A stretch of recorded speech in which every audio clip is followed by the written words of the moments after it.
A girl found the manager and said there was a violent guest. The manager and the supervisor went to check, and it was Zhang Qian and his group. Then the second guy, under the influence of alcohol, started to harass the female manager. The supervisor went up and hit him. The first guy, wanting to keep the peace, said they'd leave after finishing this drink, but the supervisor kept nagging non-stop. As a result,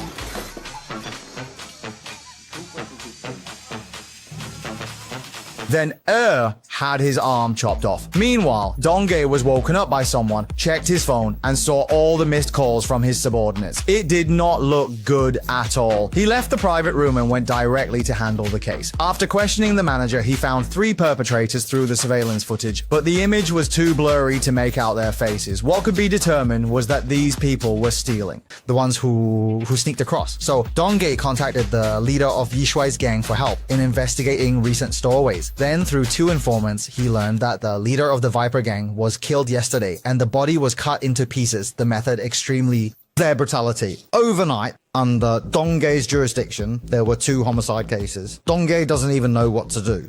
Zhang Qian sees the territory of the Viper gang, and it seems he was not satisfied. He then went to the gaming arcade of the Yishuai gang, Tusheng, compete for territory. The boss of the Yishuai gang came over aggressively, but was immediately stopped by Zhang Qian, not daring to even breathe heavily, and had to hand over the arcade. After returning, the second in command of the Viper gang was taken in by Zhang Qian as a lackey, but was only given a small amount of coins and had his wife taken away by Zhang. He could only swallow his anger and go outside. Facing the wind, the leader of the Yishuai gang wasn't just for show and launched a counterattack, smashing up the casino and arcade. By the time the second and third in command arrived, it was already a mess and they were furious, planning to settle accounts with the Yishuai gang. Little did they know the Yishuai gang had already set up an ambu.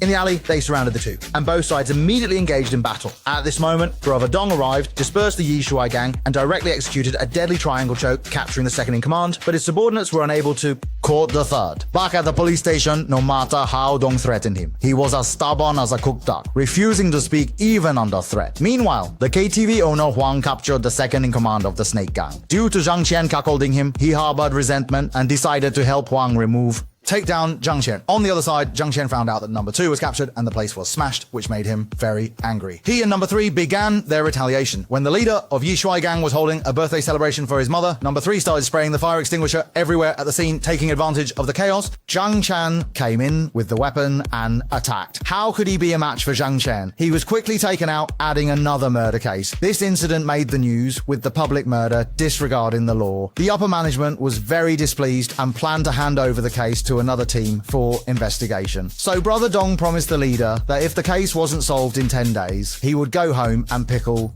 vegetables.